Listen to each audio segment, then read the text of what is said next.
When you look at me right now, when you see this black woman in a server's uniform standing before you, what do you see? Zara Washington's voice cut through the stunned silence of Manhattan's most exclusive restaurant like a blade finding its target. The billionaire sitting before her, Marcus Blackwood, was openly weeping, his billion-dollar composure shattered beyond repair. Do you see your mother, Marcus?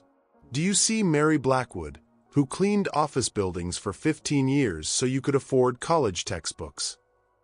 The question hung in the air like Judgment Day itself, and every person in that dining room understood they were witnessing something that would change everything.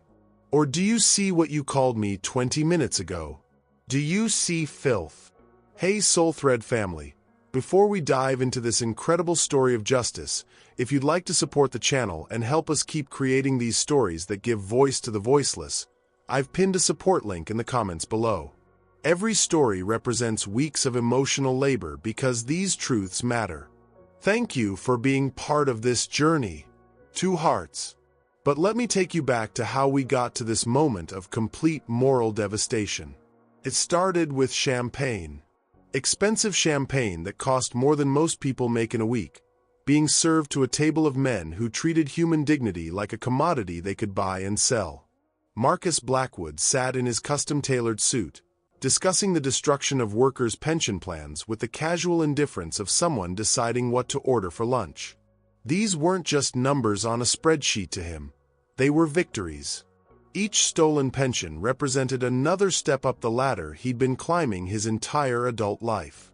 When Zara approached his table, her hands trembling slightly as she held the crystal champagne flute, she had no idea she was about to serve truth instead of alcohol. Blackwood barely glanced at her. To him, she was invisible. Furniture.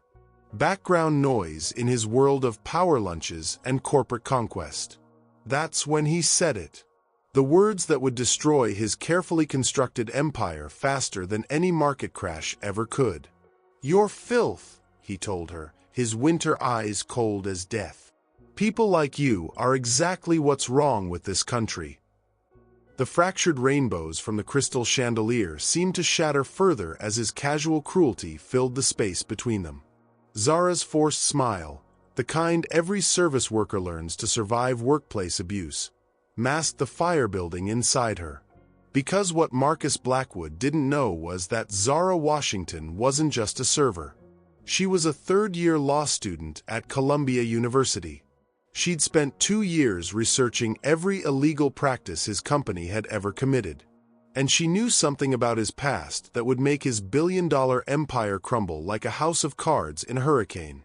Before we see how this billionaire's world crumbles, I need to tell you something. Stories like this take me weeks to research and craft because every detail matters when fighting injustice. If you've ever felt powerless against someone with money and influence, this story is for you. What happened next would prove that sometimes the most powerful weapon against evil isn't money or influence. It's simply refusing to stay silent when everyone expects you to disappear. The fear in Marcus Blackwood's eyes lasted only seconds before his billion-dollar armor snapped back into place. He forced a laugh, harsh and brittle, like ice cracking under pressure. "You don't know anything about me," he said, settling back into his chair with practiced arrogance. But his hands trembled slightly as he reached for his wine glass. "Just another delusional server thinking she's special." He turned back to his companions, dismissing Zara as if she were smoke. But she remained standing there, tray balanced in her steady hands, waiting, watching, learning. "Where were we?" Blackwood continued, his voice regaining its cruel confidence. "Ah yes, the pension cuts. Brilliant strategy, really. We'll phase them out over 18 months. Make it look gradual, compassionate even." One of his companions, a thin man with nervous eyes, shifted uncomfortably. "What about the workers who've been there for decades? Some of them are already in their 60s. Blackwood's smile was cold as January wind. "What about them? They should have planned better, saved more, worked harder. He carved another piece of steak, the knife scraping against the plate like nails on concrete. These people think loyalty entitles them to comfort. That showing up every day means they deserve to retire with dignity. He took a sip of wine, savoring both the vintage and his power over thousands of lives. I told the board, we're not running a charity. These factory workers need to understand that pension plans are privileges, not rights. If they can't adapt to the new economy, if they can't make themselves valuable beyond their expected retirement age, then they become dead weight. Zara's jaw tightened imperceptibly. In her mind, she saw her grandmother's weathered hands, scarred from decades of machine work. Dolores Washington, badge number 2847, third shift supervisor. 37 years of loyalty to Blackwood Industries. 37 years of perfect attendance, of overtime when needed, of training new workers and solving problems that saved the company millions. Let them work until they die, Blackwood continued, his voice growing more animated as he warmed to his favorite topic. It builds character, teaches them the value of persistence. My grandfather worked until the day he died, and it made him a better man. The lie rolled off his tongue so smoothly, Zara almost believed he'd convinced himself it was true. But she knew the real story. Marcus Eugene Blackwood, born in a two-bedroom apartment in Detroit. His grandfather, Eugene Sr., who died at 52 from a factory accident because safety regulations were just suggestions back then. If you've ever watched someone you love work themselves to death for people who see them as disposable, you know exactly how Zara feels right now. The beautiful thing, Blackwood continued, cutting his meat with surgical precision, is that most of them will accept it.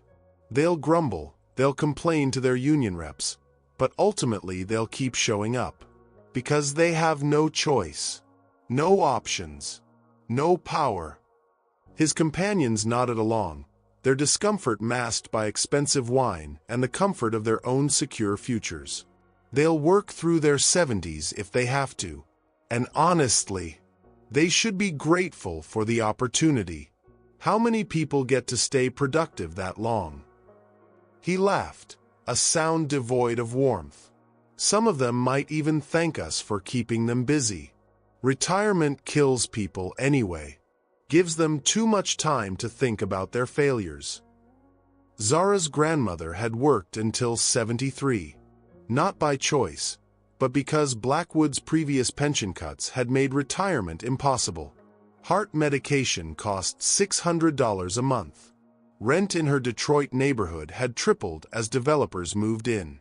She'd worked overtime shifts even when her chest ached, even when climbing stairs left her breathless. The heart attack came on a Tuesday morning, right there on the factory floor. Badge number 2847 collapsed between the cutting tables, surrounded by fabric that would become clothes for people who would never know her name. The key, Blackwood said, gesturing with his fork, is making them believe it's their fault. That they should have saved more, planned better, been smarter with their money. Personal responsibility. Gentlemen. It's a beautiful thing when you can weaponize it.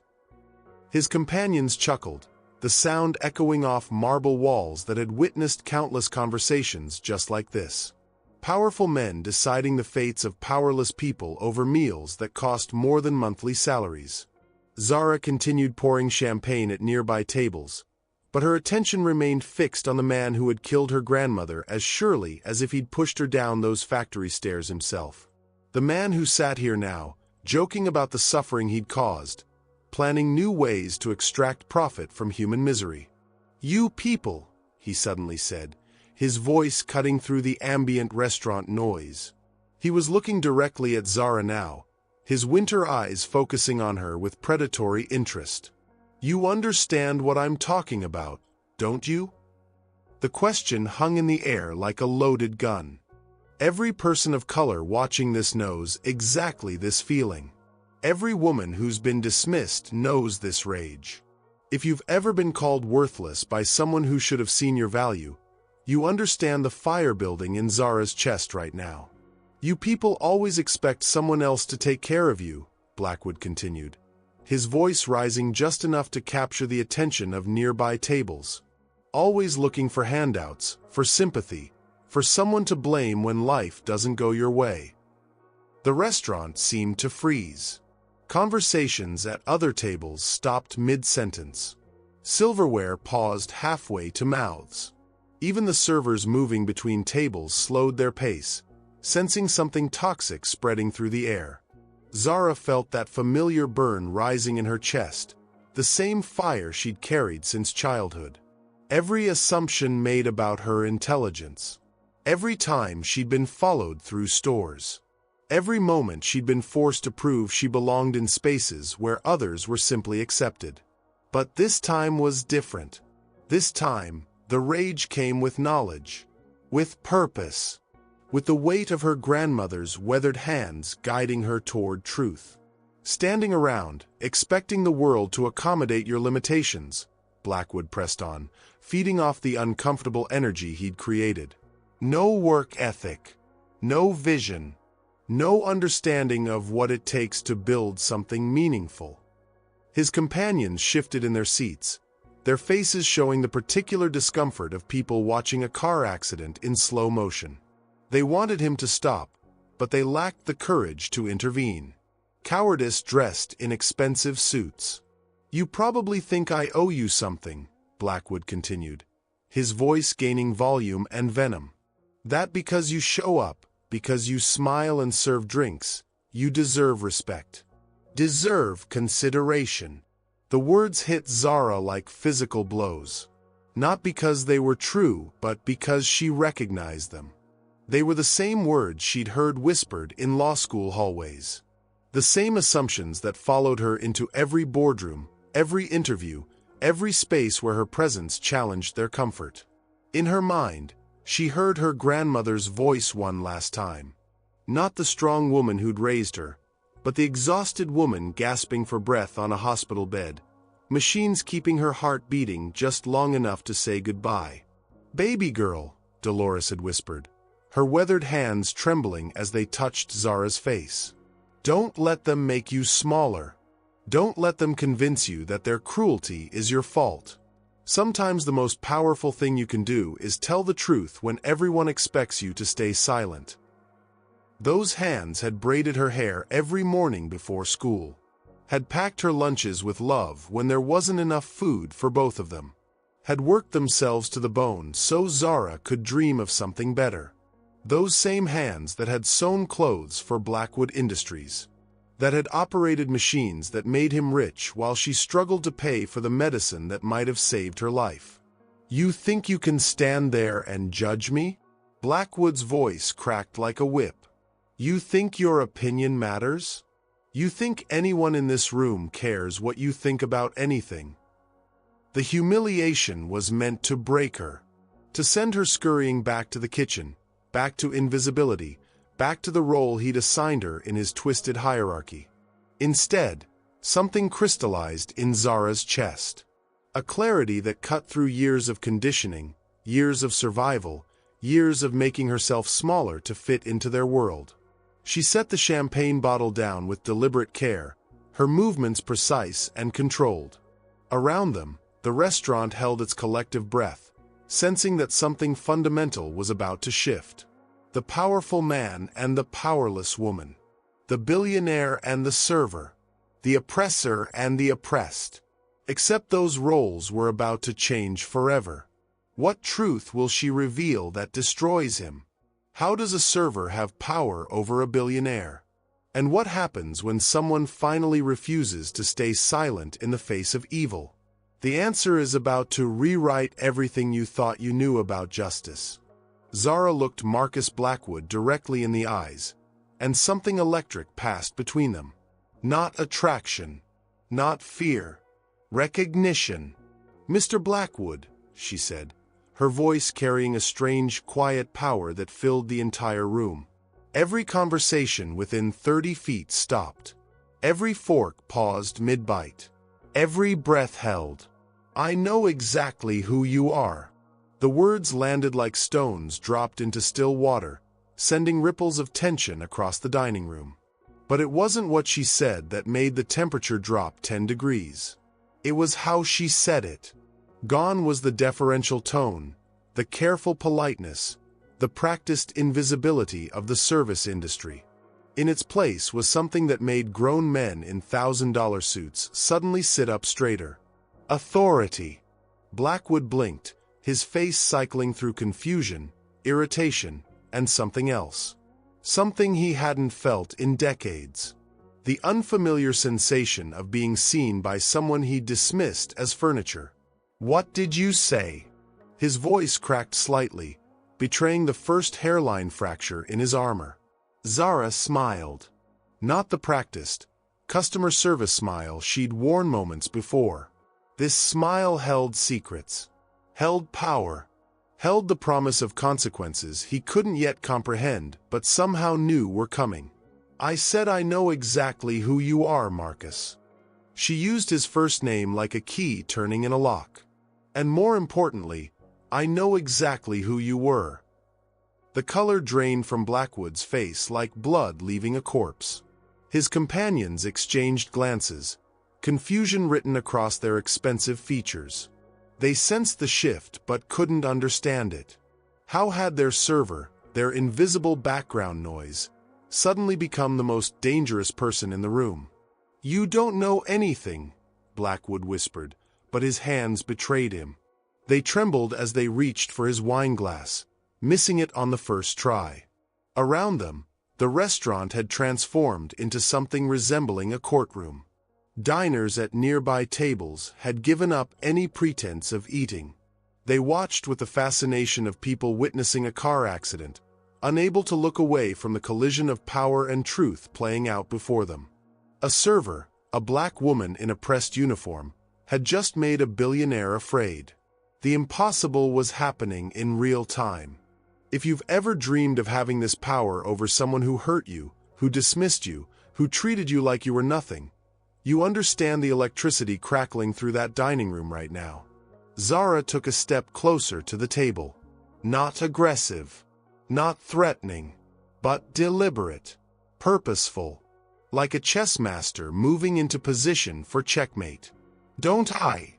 she asked softly. The question hung in the air like smoke from a lit fuse. Blackwood's winter eyes darted around the room, taking in the faces watching him. For the first time in his adult life, he was the one being scrutinized, being judged, being found wanting. His breathing became shallow, rapid, the kind of breathing that comes when your carefully constructed world starts showing cracks in its foundation. "Security," he called out, but his voice lacked conviction. Even he seemed to realize how pathetic it sounded. A billionaire calling for help against a woman holding a champagne bottle. But the security guards, positioned discreetly around the restaurant, didn't move. They were as transfixed as everyone else by the unfolding drama. As if they instinctively understood that this wasn't a disturbance to be ended, but justice finally being served. "You should sit down, Mr. Blackwood," Zara said gently. "You're going to want to be sitting for what comes next." The entire restaurant held its breath like diving underwater. Conversations at tables across the room had stopped entirely. Even the kitchen sound seemed muted, as if the building itself was leaning in to listen. Blackwood remained standing, swaying slightly like a tree in high wind. His face had gone from red with rage to white with something approaching terror. Sweat beaded on his forehead despite the restaurant's perfect climate control. "Who are you?" he asked, his billion-dollar confidence reduced to a whisper. Zara's smile widened, revealing teeth as perfect and sharp as everything else about this moment. "That's the wrong question, Marcus," she said, placing subtle emphasis on his first name. "The question you should be asking is, what do I know about Detroit? About Corktown? About a little boy who was so hungry his first year of college that he stole food from the cafeteria after hours?" Each detail hit him like a physical blow. His face cycled through emotions: shock, confusion, dawning horror. How could this woman, this server, No details about his life that he'd spent 30 years burying. "The question you should be asking," Zara continued, her voice growing stronger with each word, "is what do I know about Eugene Blackwood? About Mary Blackwood? About a young man who erased his past so completely that he forgot it was still alive." Blackwood collapsed into his chair as if his strings had been cut. The sound echoed through the silent dining room like a gavel falling. His companions stared at him in alarm. They'd never seen their powerful colleague look small before. Vulnerable. Afraid. "Stop," Blackwood whispered, the word barely audible. But Zara was just getting started. The woman who had entered this dining room invisible was now the only person anyone could see. What secret knowledge does she possess? How will his past destroy his present? What's her real identity? The answers are about to change everything you thought you knew about power, justice, and the ghosts that refuse to stay buried. Zara straightened her shoulders, and in that moment, she stopped being a server entirely. The woman standing before Marcus Blackwood's table had transformed into something far more dangerous. Someone who remembered what he'd forgotten. "Marcus Eugene Blackwood," she began, her voice cutting through the restaurant's stunned silence like a scalpel. "Born March 15, 1962, in Detroit, Michigan." The specific date hit Blackwood like a punch to the gut. His hands began shaking like earthquake tremors, rattling his wine glass against the marble tabletop. Son of Eugene Blackwood, assembly line worker at Ford River Rouge Complex. $12 an hour when he was lucky enough to get full shifts. And Mary Blackwood, who cleaned office buildings downtown for wealthy families who never bothered learning her name. Each detail landed with surgical precision. Blackwood's companions exchanged confused glances. They'd known Marcus for years, decades in some cases. They'd heard his carefully crafted stories about old money, about inherited wisdom, about family traditions of business excellence. None of them had ever heard about Detroit, about poverty, about parents who worked with their hands. "You lived in a 2-bedroom apartment in Corktown until you were 16, Zara continued, her voice gaining strength from the truth she carried. "Unit 3B at 1247 Michigan Avenue. Brown brick building with a broken front door that never quite closed right. Your bedroom was barely big enough for a twin bed and a desk your father built from scrap wood." Blackwood's face had gone completely white. Sweat beaded on his forehead despite the restaurant's perfect temperature. His breathing became rapid, shallow, the kind that comes when your worst nightmares start talking back. "Stop," he whispered, but the word had no power behind it. "Your father lost his job when the plant downsized in 1978, Zara pressed on, each word carefully chosen for maximum impact. "You were 16. Your mother took on extra shifts, cleaning 3 different office buildings just to keep the lights on. She'd leave at 4 in the morning and come home after midnight, her hands raw from industrial cleaning chemicals." The restaurant remained frozen in fascination. Diners who'd paid hundreds of dollars for the privilege of dining among Manhattan's elite were getting a front-row seat to something far more valuable: the complete destruction of a man's carefully constructed lies. Anyone who's ever been ashamed of where they came from, who's forgotten the people who sacrificed for them, understands the terror in Marcus Blackwood's eyes right now.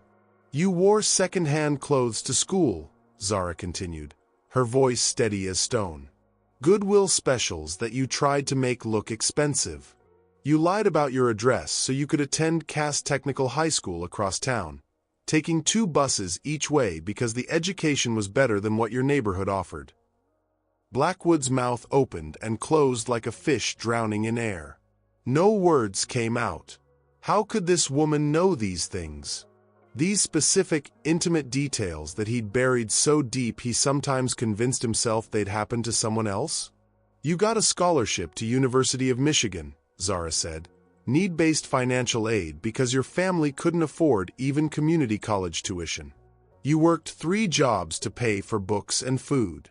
The campus bookstore, where you shelved textbooks you couldn't afford to buy, weekend shifts at a gas station in Ypsilanti, and Friday nights washing dishes at a restaurant ironically similar to this one.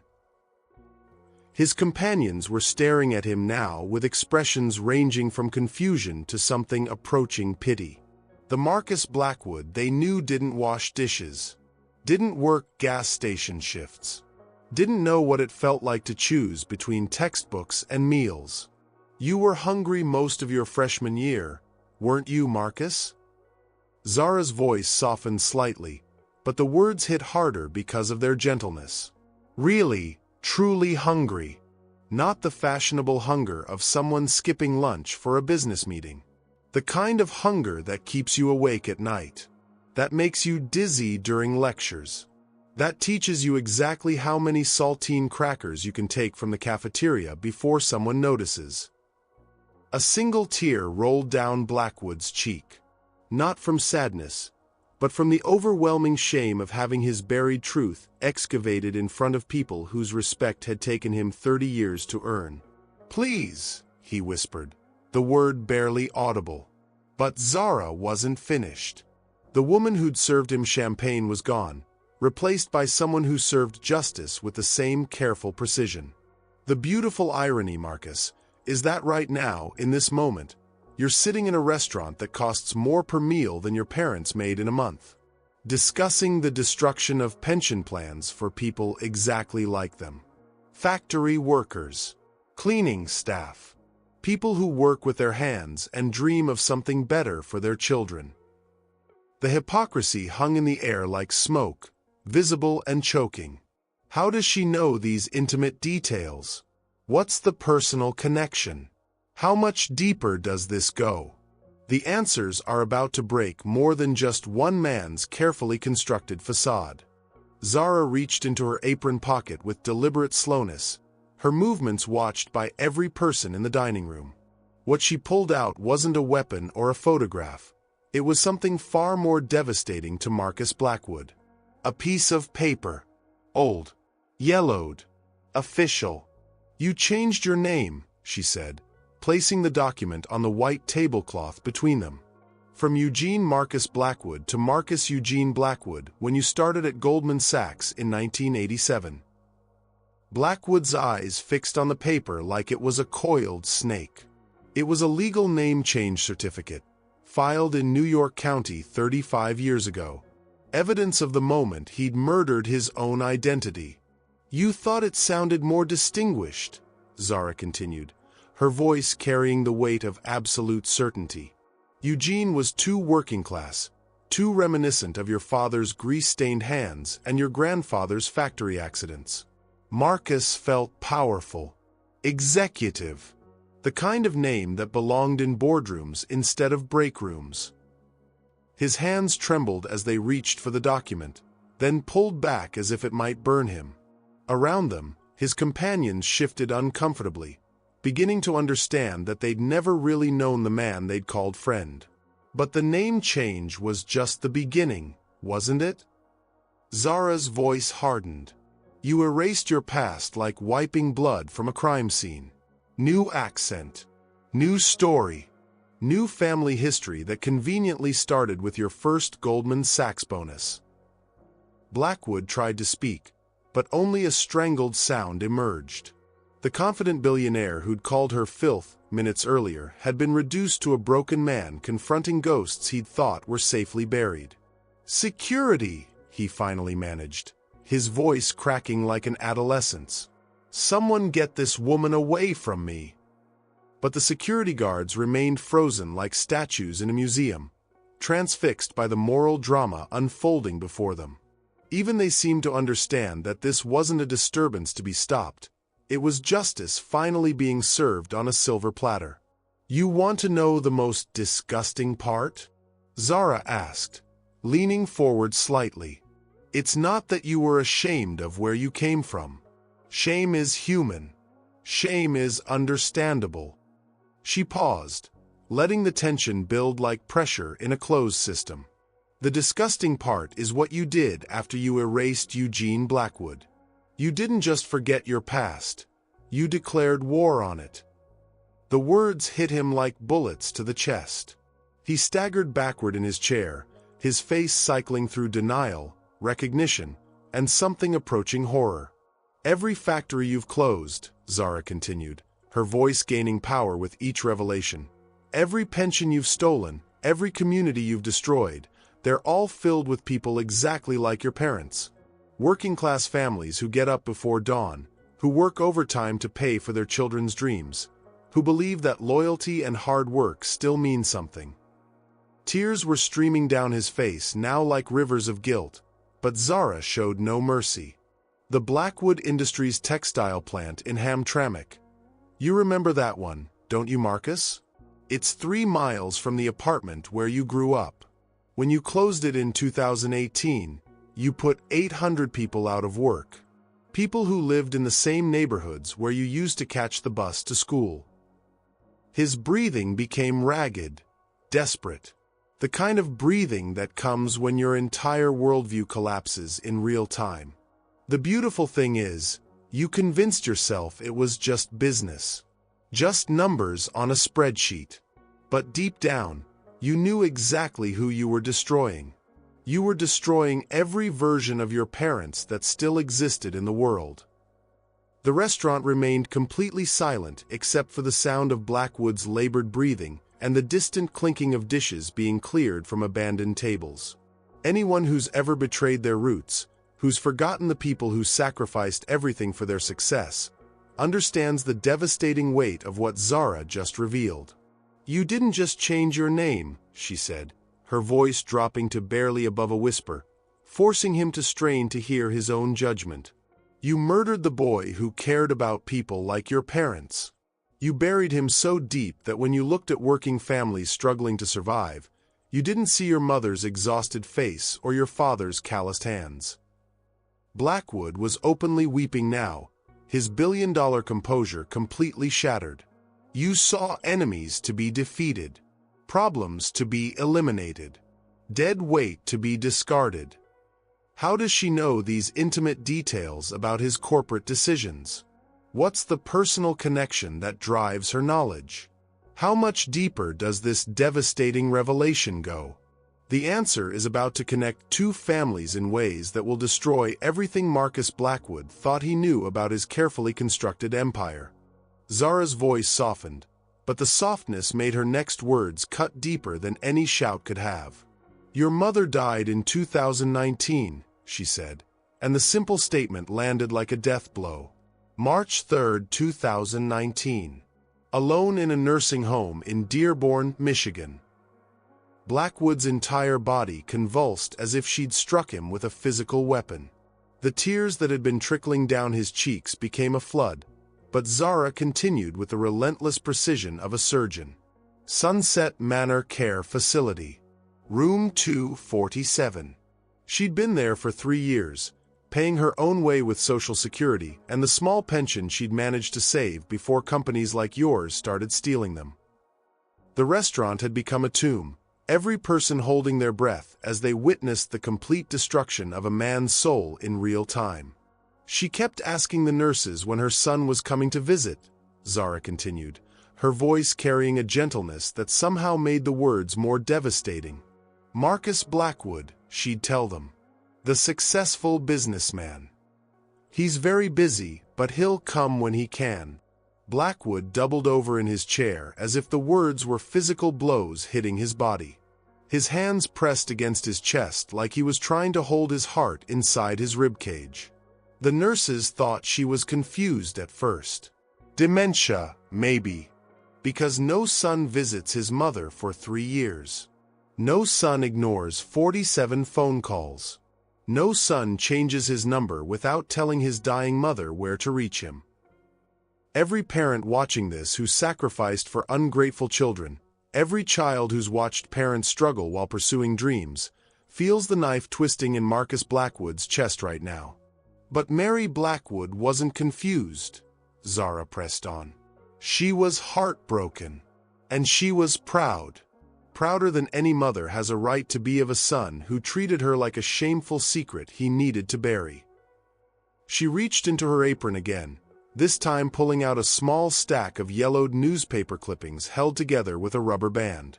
She kept a scrapbook, Zara said, placing the clippings on the table next to the name change document. Every article written about you, every photo of you in the society pages, every mention of Blackwood Industries in the financial news. Blackwood's hands shook violently as he stared at the clippings. His mother's careful handwriting was visible on the margins. Dates, little notes, hearts drawn around his picture. She'd show them to the other residents, Zara continued. My son Marcus, she'd say. He built an empire. He's changing the world.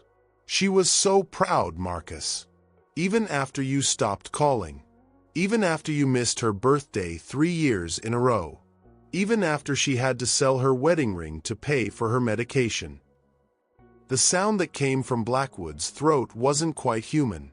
It was the sound of a man's soul being torn in half. The beautiful thing about mothers, Zara said, her voice gaining strength from the truth she carried, is that they love unconditionally, even when their children don't deserve it, even when their children are ashamed of them. Even when their children pretend they don't exist. She leaned forward, close enough that only he could hear her next words. She died on a Tuesday morning. Heart attack, same as your grandmother. The nurses said she was looking at your picture when it happened. A newspaper photo of you cutting the ribbon at some charity event, probably one where you donated pocket change to look philanthropic while stealing millions from working families. Blackwood was sobbing openly now, his body shaking like a leaf in a hurricane. The powerful businessman who'd terrorized employees and destroyed communities was reduced to a broken child confronting the magnitude of his betrayal. Her last words, Zara whispered, were asking the nurse to call her son, to tell him she was proud of him, to tell him she understood why he had to leave, but she never stopped hoping he'd come home. The silence that followed was deafening. Even the kitchen had gone quiet, as if the entire building was mourning a woman most of them had never met but somehow understood. She never knew, Zara said, straightening up. She died thinking her son was a good man who'd simply forgotten to visit. She never knew that her precious Marcus had become the kind of monster who destroys families just like theirs. How does Zara know these intimate details about his mother's final days? What's the personal connection that's about to be revealed? And why does this story feel like it's building towards something even more devastating? The answer lies in a promise made to a dying woman, and the photograph that's about to change everything. With trembling fingers, Zara reached into her apron one final time.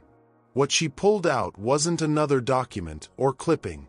It was something far more powerful than legal papers or newspaper headlines. A photograph.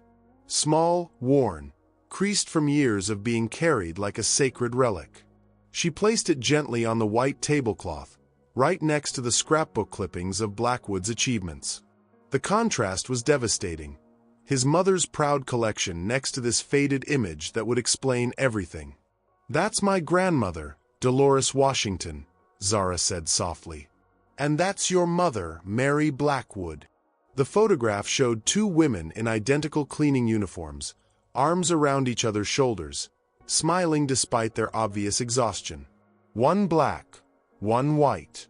Both young, maybe in their 30s. Both radiating the kind of dignity that comes from honest work and genuine friendship. Blackwood's hands reached for the photograph like a drowning man reaching for rope, then stopped halfway, trembling in midair. They worked together for 15 years, Zara continued, her voice carrying the weight of inherited memory. Cleaning the same office buildings downtown Detroit. The Renaissance Center, the Guardian Building, Comerica Park after events. Night shift, usually. Started at midnight, finished at 6 in the morning. The restaurant remained frozen, every person understanding they were witnessing something sacred. The revelation of a friendship that had transcended everything society tried to use to divide people. 15 years of shared dignity in impossible circumstances, Zara said, her eyes fixed on Blackwood's devastated face. "Your mother Mary and my grandmother Dolores. Two women from different worlds, brought together by the simple necessity of survival." She touched the photograph gently, as if blessing it. They'd eat lunch together at 3 in the morning in empty office lobbies, sharing stories about their children. Your mother would talk about her brilliant son Marcus, who was going to college, going to change the world. My grandmother would talk about her daughter, my mom, who was working 2 jobs to put herself through nursing school. Every person watching this who's ever found friendship in unexpected places, who's ever been lifted up by someone who understood their struggle, feels the beauty and tragedy of what Zara just revealed. They'd cover for each other when one was sick. When your mother's back gave out from years of mopping floors, Dolores would do both their routes so Mary wouldn't lose pay. When my grandmother's arthritis flared up, Mary would handle the heavy lifting, the window cleaning, the work that required younger hands. Blackwood was staring at the photograph with an expression of pure anguish, seeing his mother not as the shameful secret he'd buried, but as a real person with real relationships, real love, real dignity. The beautiful thing about their friendship, Zara continued, was that it existed in a world that told them they should be enemies. A black woman and a white woman in 1980s Detroit, both struggling to survive while their children dreamed of better lives. Her voice grew stronger, more certain. But they understood something that you forgot, Marcus. They understood that poverty doesn't see color. That exhaustion feels the same regardless of your skin tone. That a mother's love for her child burns just as bright whether she's black or white. The photograph seemed to glow under the restaurant's lighting, 2 women frozen in time, immortalized in a moment of genuine connection. "They'd talk about you constantly," Zara said, her voice carrying the warmth of inherited stories. "Mary was so proud when you got that scholarship to University of Michigan. She told everyone, the other cleaning staff, the security guards, even the office workers who bothered to speak to them." Blackwood's tears were falling directly onto the photograph now, spotting the image with decades of suppressed grief. "And when you graduated, when you got that job at Goldman Sachs, my grandmother said Mary cried for 3 days straight. Happy tears. Marcus. Pure joy that her son had made it out, had made it to somewhere better." The silence stretched like a held breath. How does this friendship connect to everything that just happened? What was the promise Zara mentioned to her dying grandmother? And what devastating message is about to be delivered from beyond the grave? The answer lies in the final words between 2 women who understood love, sacrifice, and the price of watching their children grow beyond their reach. Zara's voice dropped to barely above a whisper, but in the absolute silence of the dining room, every word carried the weight of a prayer. "When my grandmother was dying," she began, her fingers tracing the edge of the photograph, "she made me promise something. It was February 2020, just a few months after your mother passed. Dolores was in the same kind of hospital bed, hooked up to the same machines, fighting the same losing battle against time." Blackwood looked up at her through his tears, and for the first time since this confrontation began, his expression held something other than fear. It held desperate hope, the kind that comes when you're drowning and someone might throw you a rope. She was so weak by then, could barely speak above a whisper. But she grabbed my hand with what little strength she had left and made me promise that if I ever met Mary's boy, I would tell him something. The dying grandmother's whispered promise felt like a sacred oath hanging over the entire restaurant. "What?" Blackwood whispered, his voice breaking. "What did she want you to tell me?" Zara's eyes filled with tears, but her voice remained steady. She said, "Baby girl, if you ever meet Mary's boy, you tell him she never stopped loving him. You tell him she understood why he had to leave, but she never stopped hoping he'd come home." The words hit Blackwood like a physical force. He doubled over completely, his forehead nearly touching the table, sobbing with the kind of grief that comes from realizing you can never undo the damage you've caused. "My grandmother died holding this photograph," Zara continued, lifting the image of the two women. Your mother had given it to her years before, back when they still talked about their children's futures with hope instead of heartbreak. Mary's love seemed to reach across death like a ghostly embrace, filling the space between mother and son with all the words that were never spoken, all the visits that never happened, all the forgiveness that was offered but never received. But here's what my grandmother didn't know, Zara said, her voice hardening again.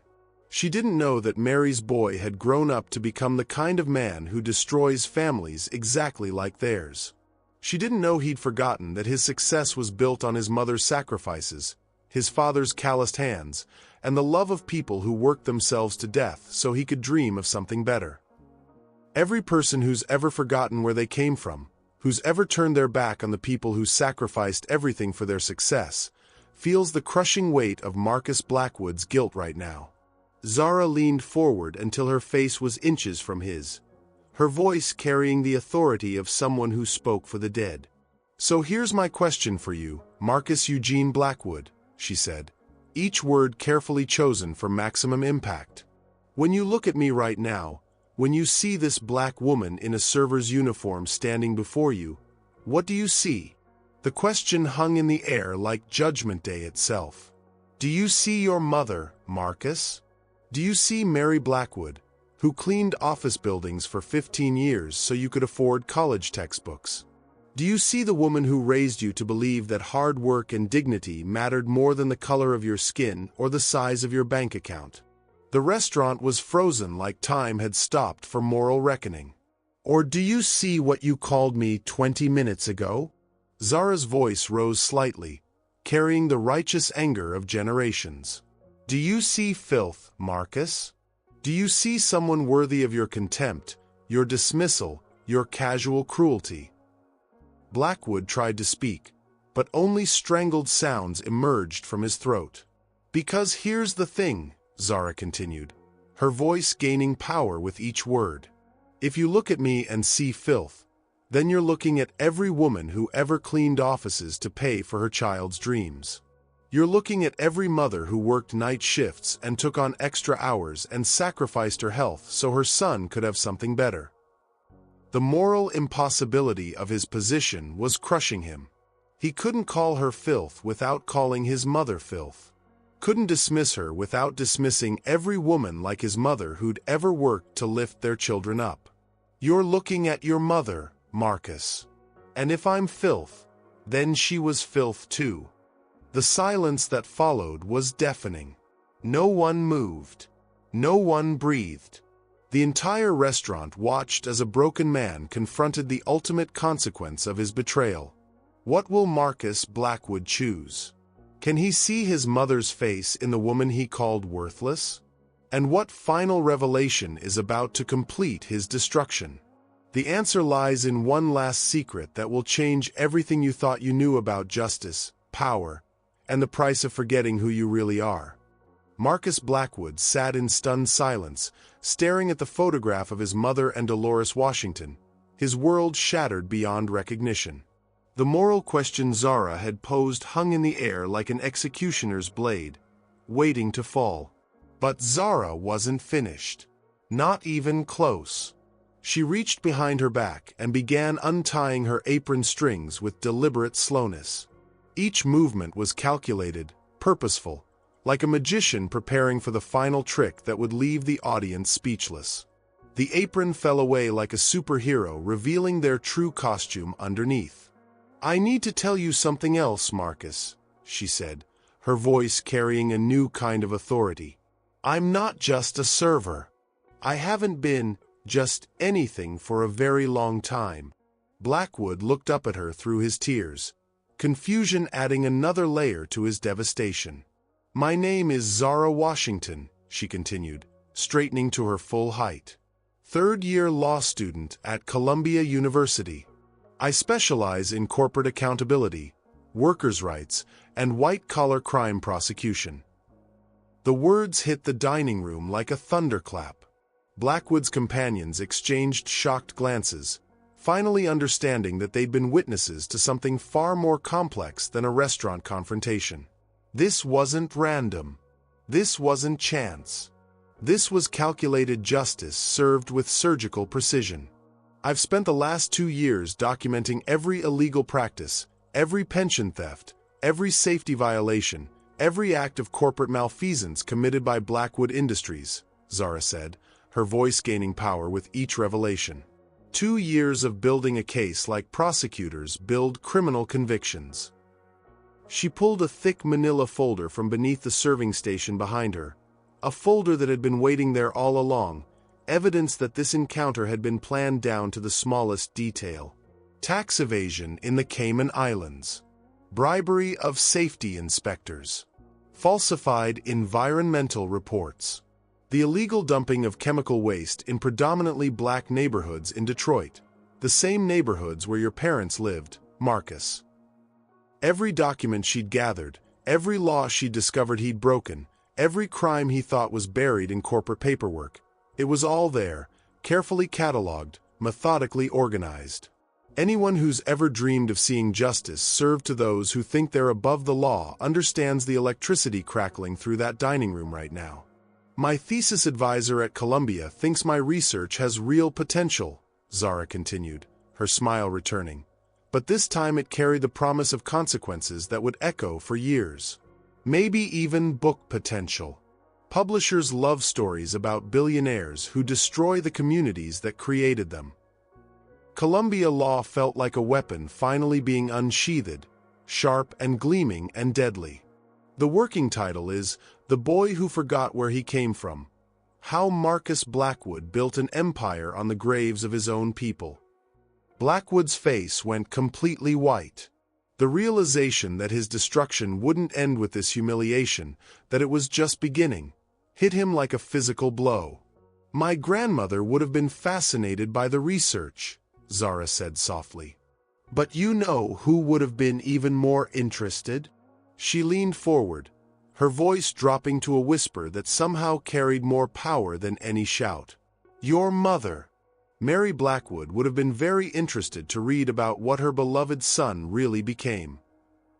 The book potential hung over him like a bomb with a delayed fuse, promising an explosion that would destroy not just his reputation, but his legacy, his empire, everything he'd built on the foundation of forgotten loyalty and buried love. How will Marcus Blackwood's empire crumble when this story goes public? What happens when the world learns the truth about the billionaire who betrayed his own people? And how does a powerful man fight back against someone who has truth as their weapon? The final destruction is about to begin, and it will be served one devastating revelation at a time. Zara folded the manila folder with the same care she'd shown throughout this entire confrontation. Every movement deliberate, every gesture loaded with meaning. She placed the folder next to the photograph of the two women, creating a tableau that told the complete story. Friendship, betrayal, justice, and consequences. I think we're finished here, she said, her voice carrying the quiet authority of someone who'd accomplished exactly what they came to do. Without another word, she turned and walked toward the kitchen doors. Not hurried, not dramatic, just a woman who'd served truth instead of champagne and was now ready to leave. The kitchen doors swung open like a portal between servitude and freedom, and Zara Washington disappeared through them, leaving behind a dining room full of witnesses and one broken billionaire staring at the ruins of his carefully constructed life. But the story didn't end when those doors closed behind her. In the age of social media, nothing stays private for long. Especially not when a dozen diners are holding smartphones and witnessing the complete destruction of a billionaire's reputation in real time. Within minutes, the first video hit Twitter. Billionaire calls server filth. Her response destroys him. The clip showed Blackwood's racist tirade and Zara's devastating response, edited for maximum impact. Then came Facebook, Instagram, TikTok, each platform amplifying the story, each share adding fuel to a fire that was already burning out of control. Anyone who's ever wanted to see justice served to the powerful, who's ever dreamed of watching bullies get their comeuppance, was sharing this video faster than Blackwood's crisis management team could respond.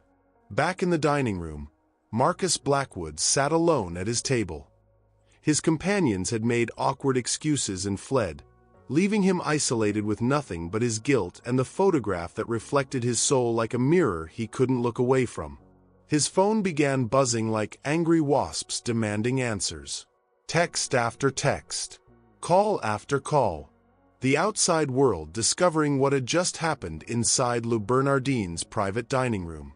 His publicist, Marcus, there's a video going viral. We need to talk. Now. His board of directors, emergency meeting. 1 hour. His lawyer, do not speak to anyone. Do not make any statements. The video has already been viewed 2 million times.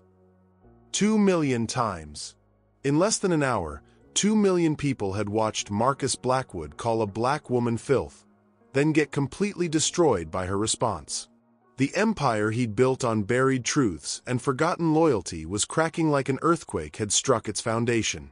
Every lie he'd told, every person he'd stepped on, every bridge he'd burned was about to be exposed to the harsh light of public scrutiny.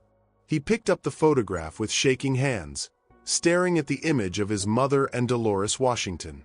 2 women who'd found friendship across racial lines, who'd supported each other through impossible circumstances, who'd raised children to dream of something better. One had raised a woman who fought for justice.